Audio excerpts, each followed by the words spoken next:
নির্বাচনে আবারও লাশের রাজনীতি শুরু করেছে আমাদের যারা প্রতিদ্বন্দ্বী রয়েছে এবং 12ই ফেব্রুয়ারি যে ভোট কেন্দ্র দখল যে হবে না তারও আসলে কোনো নিশ্চয় যে রিট হয়েছে। আমরা কয়েকদিন আগে আমরা বিভিন্ন সোর্স থেকে এবং সোশ্যাল মিডিয়াতে এসেছে যে ওনার একটা পাসপোর্ট আমরা দেখেছি যেটা ভানুয়াত নাগরিকত্ব ওনার রয়েছেন এবং হলফনামায় এই দ্বৈত নাগরিকত্বের বিষয়টা গোপন করা হয়েছে এবং বাংলাদেশের সংবিধান অনুযায়ী দ্বৈত নাগরিকত্ব থাকলে তিনি সংসদ সদস্য পদে প্রতিদ্বন্দ্বিতা করতে পারবেন না।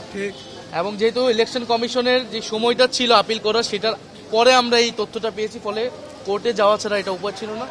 ফলে এই এলাকার একজন শুধু প্রার্থী না, এই এলাকার একজন নাগরিক হিসেবে, এলাকার একজন ভোটার হিসেবে আমরা সংবিধান লঙ্ঘন করতেছে বা আইন লঙ্ঘন করতেছে এরকম একজনকে আমরা আসলে মনে করি না এই এলাকা তিনি জনপ্রতিনিধিত্ব করতে পারবেন।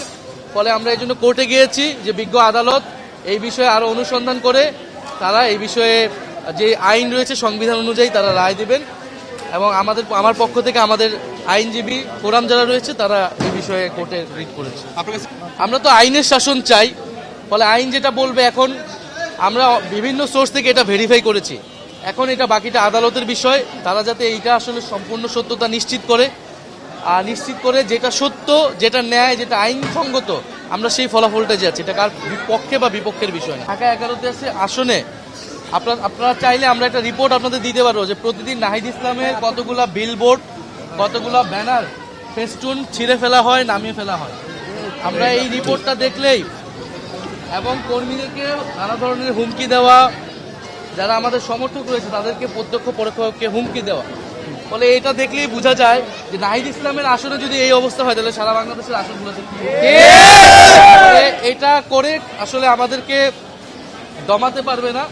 মানুষজন এটাতে আরো ক্ষুব্ধ হচ্ছে এবং মানুষজন আমাদের পক্ষে আরো বেশি নামতেছে এবং মানুষজন আসলে এই ধরনের কোনো ভয়ভীতি তোয়াক্কা না করে 12ই ফেব্রুয়ারি ভোট কেন্দ্রে আসবে এবং ইনশাল্লাহ 11 দলীয় জোট এবং শাপলাকলের এইখানে বিপুল ভোটে আমরা এখানে আমাদের পক্ষে আমরা ফলাফল পাবো করা হয়েছে। ফলে এখানে তো নির্বাচনে আবারও লাশের রাজনীতি শুরু করেছে আমাদের যারা প্রতিদ্বন্দ্বী রয়েছে। মানুষকে হত্যা করে লাশের উপর দিয়ে তারা নির্বাচনে জয়ী হতে যাচ্ছে। সেই আগের আমলে, আওয়ামী আমলে আমরা যা যা দেখেছি তার সবকিছুই কিন্তু আবার দেখতেছি আমরা ফিরে আসতে এবং 12ই ফেব্রুয়ারি যে ভোট কেন্দ্র দখল যে হবে না তারও আসলে কোনো নিশ্চয়তা আমরা পাচ্ছি। ফলে সেইটা আসলে চেষ্টা করেও লাভ হবে না, কারণ আমরা এবার ঐক্যবদ্ধ আছি। 12ই ফেব্রুয়ারি ইনশাল্লাহ আমরা আমাদের জনগণের যে ভোটাধিকার সেই ভোটাধিকার আমরা রক্ষা করে আমরা 12ই ফেব্রুয়ারি ঘরে ফিরবো ইনশাআল্লাহ।